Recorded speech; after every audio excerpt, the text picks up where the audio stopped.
The political philosophy of Saint Thomas Aquinas.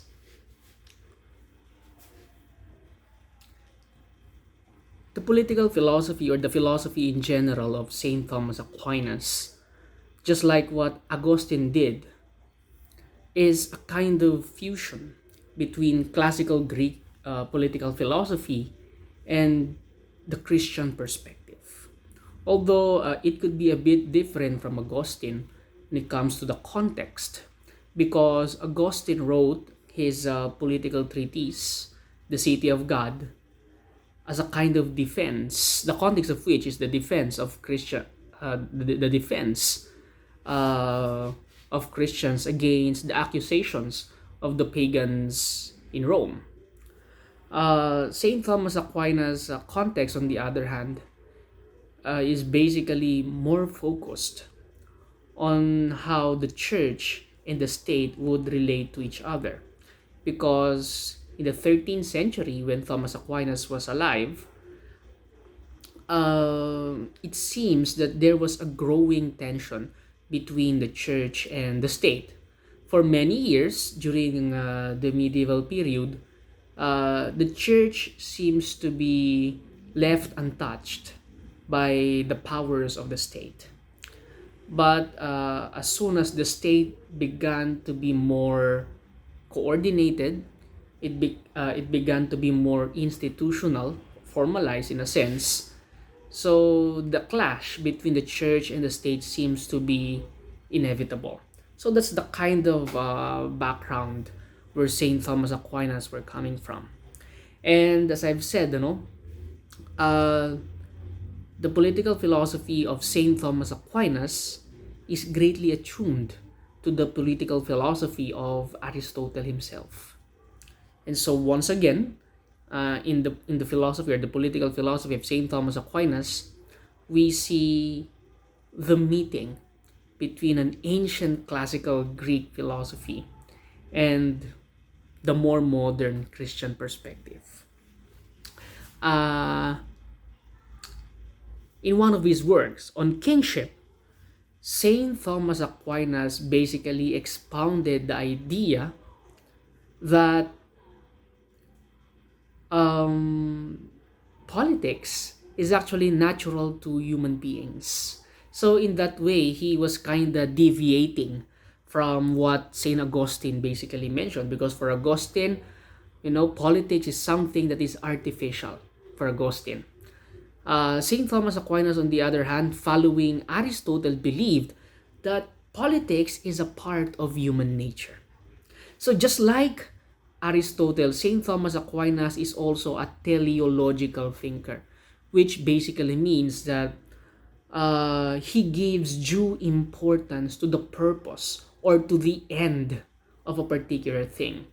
And when it comes to human beings, echoing Aristotle, Saint Thomas Aquinas believed that the teleology, the telos, or the end of a human being, is what is supposed to be his nature, or its nature. And for Saint Thomas Aquinas, again echoing Aristotle, believed that the nature of a human being is to think, since a human being is a rational creature. And so, once again, reason becomes a central theme on St. Thomas Aquinas. Again, somehow, I'm not saying completely, but somehow moving away from Augustine. Augustine believed that, reason is very important, but it seems that Augustine is more pessimistic when it comes to his view of reason. Unlike St. Thomas Aquinas, who believes that, reason is an integral part of the human faculties, and it's basically capable of achieving a lot of great things. Okay. St. Thomas Aquinas, since he thought that politics is a part of human nature and therefore an integral part of human life, also believed that government is an integral part of the human life. Because human beings, as he said, let me read it to you from Kingship. Yet it is natural for man more than for any other animal to be a social and political animal to live in a group. Okay? And so, St. Thomas Aquinas is telling us that just like Aristotle, human beings are supposed to live in a group. And when human beings are living in a group, certainly there will always be politics. And so there must be a kind of guiding light for human beings to be able to discern the right politics or the best form of government. Yes, again, this is one way through which Saint Thomas Aquinas is kind of moving away from Augustine. For Augustine, there's no best form of government. Again, for Augustine, politics is artificial, and as long as this kind of political system works, and so be it. But for Saint Thomas Aquinas, again, highly influenced by Aristotle, believed that there is actually a best form of government. And what could lead us to think about the best form of government if not reason? Okay, let me read this to you. But it is not possible for one man to arrive at the knowledge of all these things by his own individual reason. It is therefore necessary for man to live in a multitude so that each one may assist his fellows, and different men may be occupied in seeking by their reason to make different discoveries. One, for example, in medicine, one in this, and another in that. So St. Thomas Aquinas highlights the importance of reason in being able to understand things about the world, things about us. But that is not enough. So again, just like Aristotle, St. Thomas Aquinas emphasizes the importance of a community to nourish one's reasons, to nourish one's gifts. So in a way, Aquinas is saying that we can only achieve our best potential if we live in a community. So you see the strong semblance of the political philosophy, the starting point at least of the political philosophy of St. Thomas Aquinas and that of Aristotle. And so since that human societies are inevitable, since politics is inevitable, since human beings are supposed to live in groups, then governments are also supposed to be natural. Okay? Governments are supposed to be part of the natural course of human life. The government aims for social order. St. Thomas Aquinas believed that social order is extremely important because, we can't do anything good without social order. And so government is extremely it's necessary, extremely necessary for human beings to be able to achieve their goals in life. To be able to live a good life, governments are necessary. And so, the purpose of the government for St. Thomas Aquinas, again echoing Aristotle, is the good life. The good life for all. St. Thomas Aquinas will call this the common good. And so the government's aim is basically to foster the common good for everyone. Now, there could be instances where governments are not fostering the common good of the people. And governments may just simply be serving their own selfish interests. And for St. Thomas Aquinas, again, echoing Aristotle, believed that these are unjust forms of governments. These are perverse forms of government. So, following Aristotle, St. Thomas Aquinas made mention of, tyranny, oligarchy, and democracy as the perverse forms of government. Tyranny, for St. Thomas Aquinas, uses might and power rather than justice. So the contrary of tyranny is actually kingship or monarchy. A good king, according to St. Thomas Aquinas, is one who does not basically use power or force, but basically use the tenets of justice to rule. So it's not really about power. It's not really about force or coercion, but it's about the dispensation of justice. That's what makes uh, a kingship just, okay, or a monarchy just. And then, of course, another perverse form of government is oligarchy. For St. Thomas Aquinas, oligarchy is the oppression of the people by the rich through the use of their wealth. Okay? And of course, the better version or the best version of oligarchy is aristocracy. This is a kind or form of government where you have few people or few men who are ruling in virtue. So there are few virtuous men who are actually ruling. Okay? And of course, the last perverse form of government is democracy. Saint Thomas Aquinas characterized democracy as, the rule of the people, and so the people are using their numbers to oppress the rich. And the just form of democracy is polity. It is basically a regime where there is social order, where the multitude basically governs and there is a social order in the society. St. Thomas Aquinas believed that monarchy, just like Aristotle, is the best form of government. Remember the argument of Aristotle. Aristotle will say that, if there is one man who has excessive virtue, then it's just rightful for that just man to rule.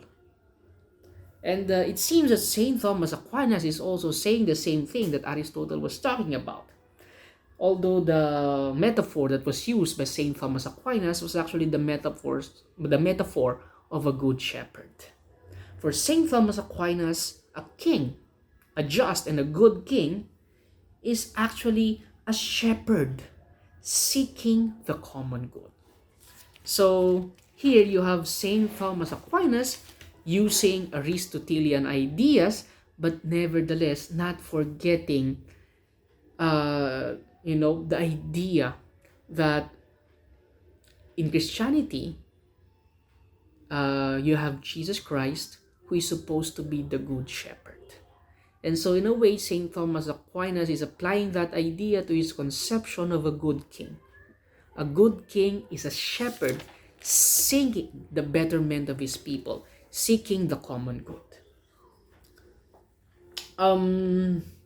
So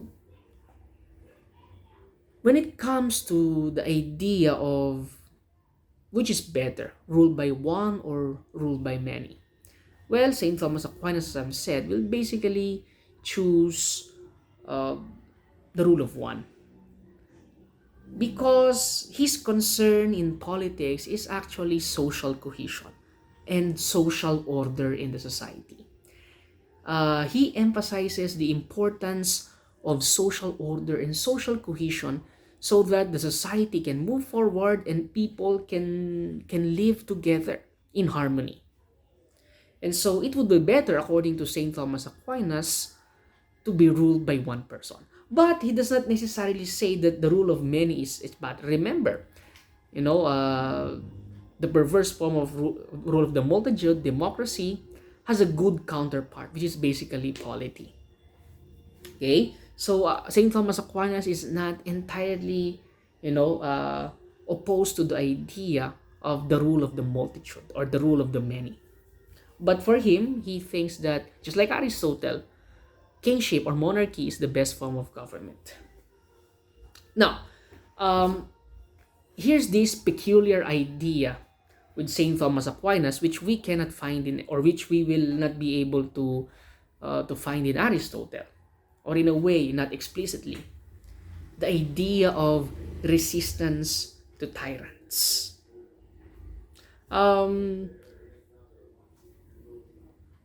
Saint Thomas Aquinas believed that tyranny is the worst form of government. It's the worst form of government. So, he moves away from Plato and Aristotle. For Plato and Aristotle, it's basically democracy, which is the worst form of government. But for St. Thomas Aquinas, it's actually tyranny, the perversion of kingship, the perversion of monarchy.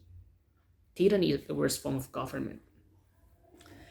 And so, St. Thomas Aquinas believed that there has to be mechanisms or schemes that must be put in place in order to avoid this. So, in a way, St. Thomas Aquinas is saying that yes, the best form of government is monarchy or kingship, but you cannot leave the king all on his own.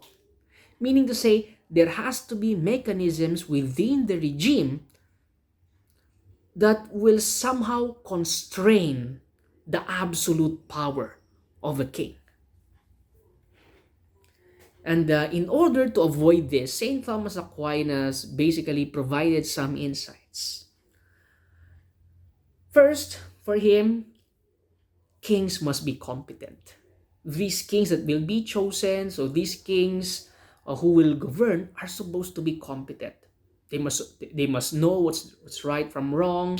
They must be just. They must be virtuous. They must be competent.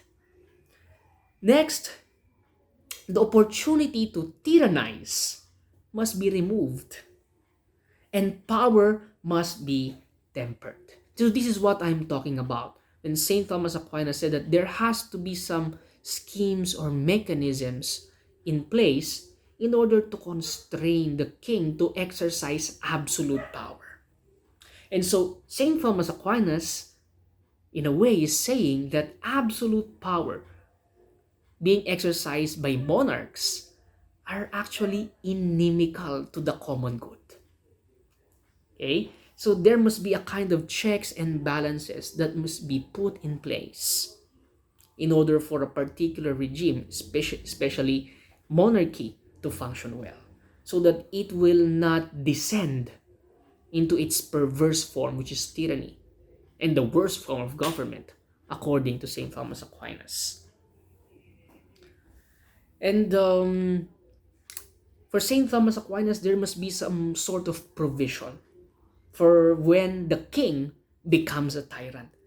So what should we do when kings become tyrant? Well, for Saint Thomas Aquinas, in a way, there are two types of tyrant. The mild one, the mild kind of tyrant, and the excessive tyrant. The mild ones, Saint Thomas Aquinas will say, perhaps, it would be better if, you know, uh, we'll just go with it. Okay, let me read it to you. Indeed, if there is not an excess of tyranny, it is more expedient to tolerate the milder tyranny for a while than, by acting against the tyrant, to become involved in many perils more grievous than the tyranny itself. And so St. Thomas Aquinas is very much aware that there could be other dangers aside from the tyranny itself. So, in a way, St. Thomas Aquinas is saying if the tyranny is not that bad, yes, it's tyrannical, but it's not that bad. But perhaps it would be better if, we just remain, we just follow it to the best of what we can. Okay? Because if we go against the tyranny, there might be other things much worse than the tyranny itself. But when Saint Thomas Aquinas talks about excessive tyranny, then now this is something unique for Saint Thomas Aquinas, and later on in modern political philosophy, this will be re-echoed by John Locke. So the people, according to Saint Thomas Aquinas, if the king or the tyrant is no longer performing its duties, that is, to further the common good, then the people actually has the right to resist tyranny. Okay? For St. Thomas Aquinas, deposing a tyrant should not be done by the individual or by a few people.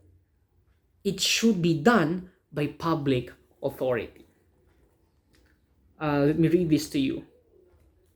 Furthermore, it seems that to proceed against the cruelty of tyrants is an action to be undertaken, not through the private presumption of a few, but rather by public authority. So it seems that St. Thomas Aquinas is saying that it has now become a duty of the public to resist a tyrant. But St. Thomas Aquinas will not go as far as saying that the people has the right to revolt or to rebel. No, no. That will, in the history of political philosophy, that will be stated by later political philosophers like John Locke, but not St. Thomas Aquinas. Because St. Thomas Aquinas was very well aware of the dangers of a revolution. And for thinkers like him, um, he's really focusing on social order. He wants social cohesion, social order, peace in the society, peace and unity in the society. But nevertheless, this is something that is peculiar to St. Thomas Aquinas, which we did not see from other thinkers that came before him. That the people are ought to resist a tyrant.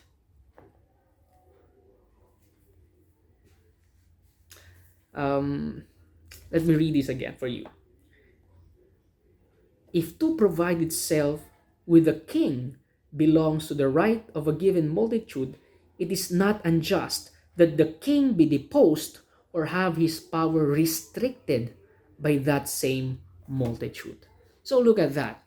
St. Thomas Aquinas, as early as St. Thomas Aquinas, um, he was already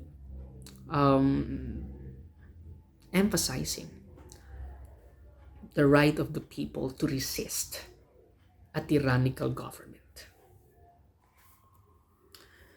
In a way, St. Thomas Aquinas is actually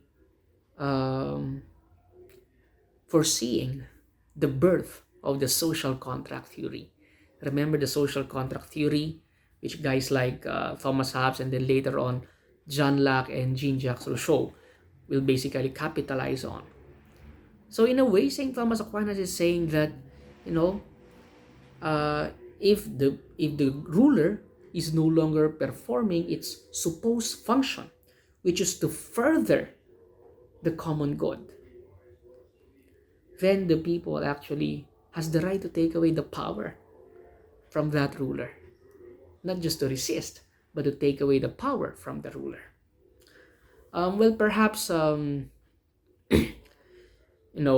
also in a way, St. Thomas Aquinas is foreshadowing the birth of democracy.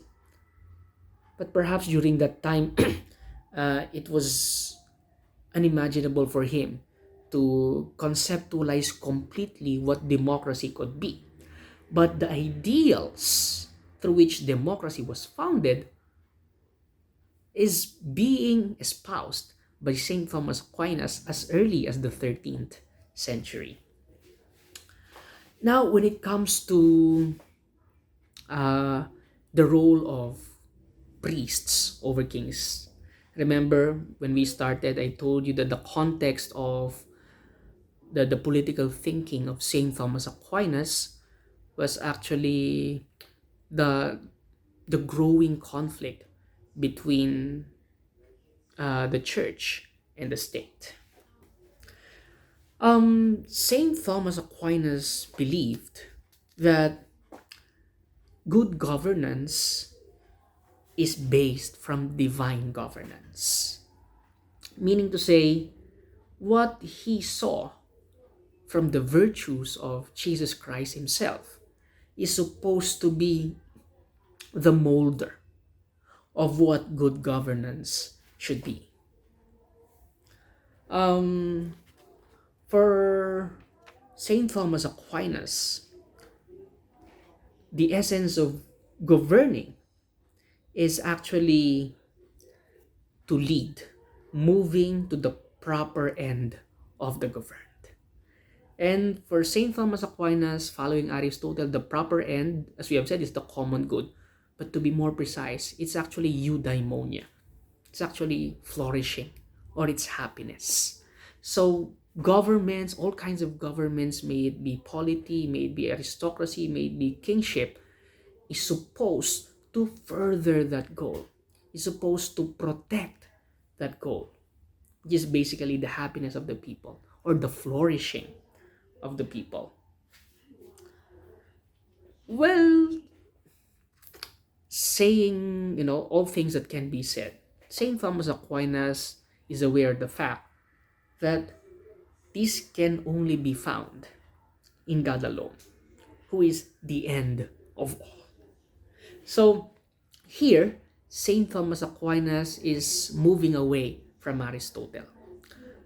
Yes, St. Thomas Aquinas knows that the end of man is happiness, it's flourishing. But basically, his notion of flourishing is a bit different from Aristotle. For St. Thomas Aquinas, happiness or human flourishing is basically the enjoyment of God or being with God.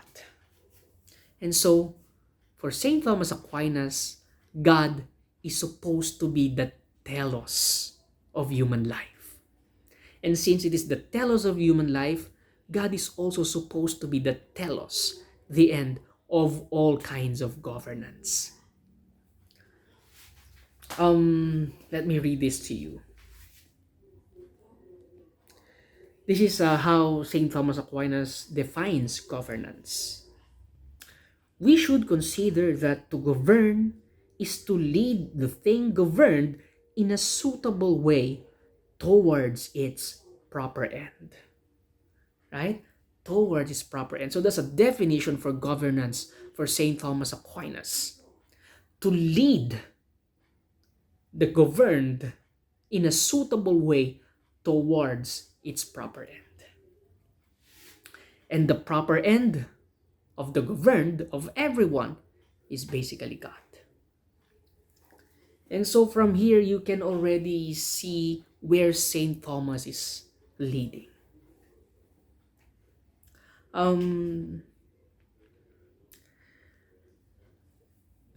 St. Thomas Aquinas, in a way, is echoing Augustine. Remember Augustine saying that, there's this earthly city and there's this city of God, or the heavenly city. In a way, St. Thomas Aquinas is also echoing that. Although St. Thomas Aquinas is definitely more optimistic when it comes to the earthly city compared to St. Augustine.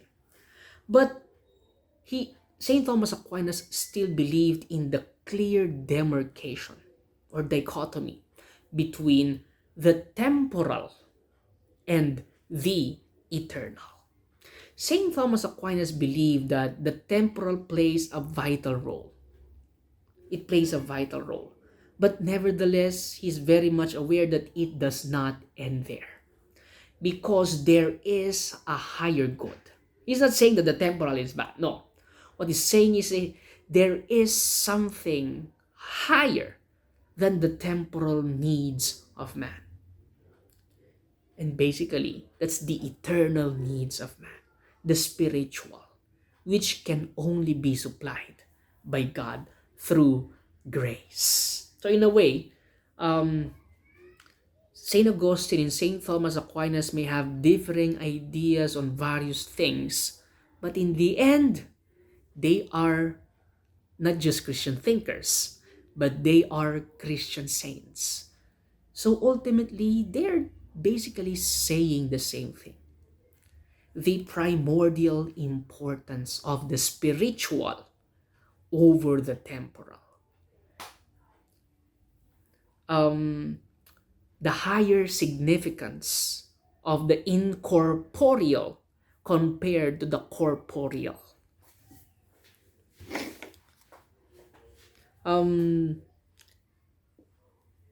St. Thomas Aquinas will say The end of a multitude, a society, gathered is basically to live virtuously, right?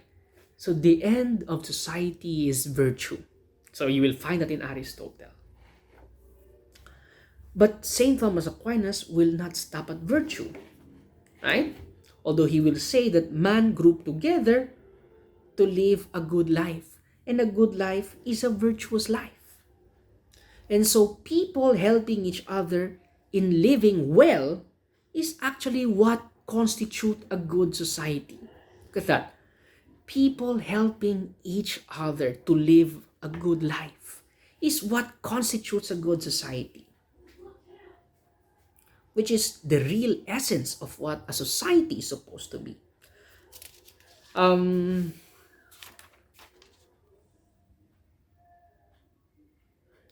Look at this. For men form a group, let me read it to you. For men form a group for the purpose of living well together, a thing which the individual man living alone could not attain. And good life is virtuous life. Therefore, virtuous life is the end for which men gather together. Let me continue.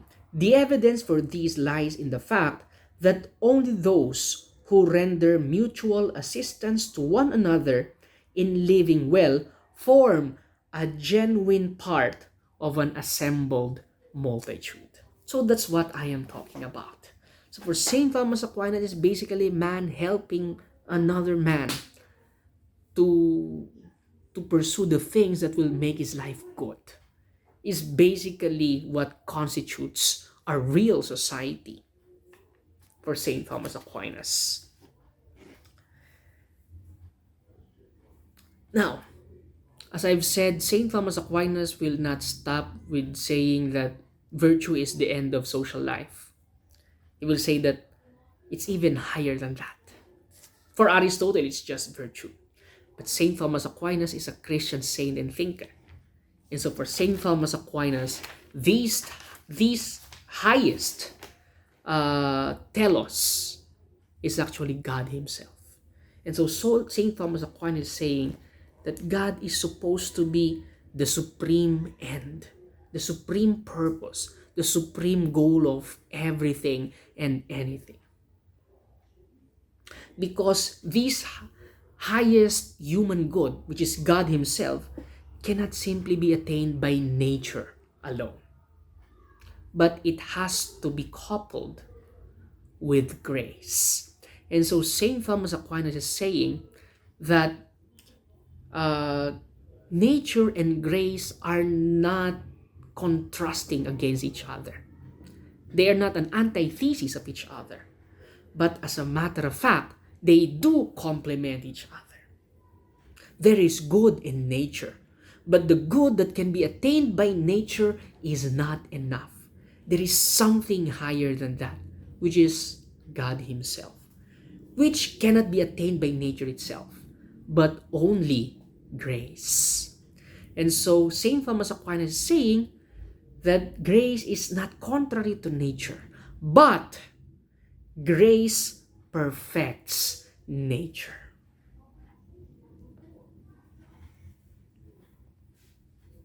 Let me read this to you. Consequently, since society must have the same end as the individual man, it is not the ultimate end of an assembled multitude to live virtuously, but through virtuous living to attain to the possession of God. So it seems that St. Thomas Aquinas is suggesting that virtue is not supposed to be the highest end, and it is just simply a means to that highest end, which is actually the possession of God, or the enjoyment of God, or being with God himself.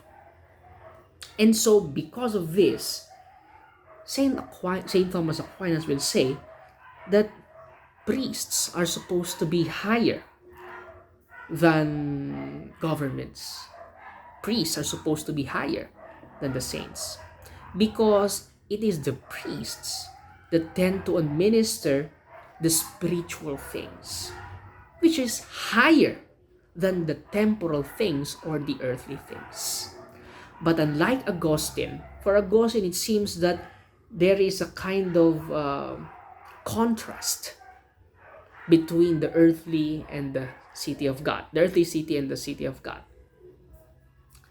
But where St. Thomas Aquinas is saying that the earthly things builds upon nature is actually good, but it's not enough, because there is the highest good, which is the spiritual good, God Himself. And so, in order to attain this, we must tend to our spiritual needs. And our spiritual needs are supposed to be administered by the priests. And so, for St. Thomas Aquinas, it seems that the church is supposed to be superior compared to the state.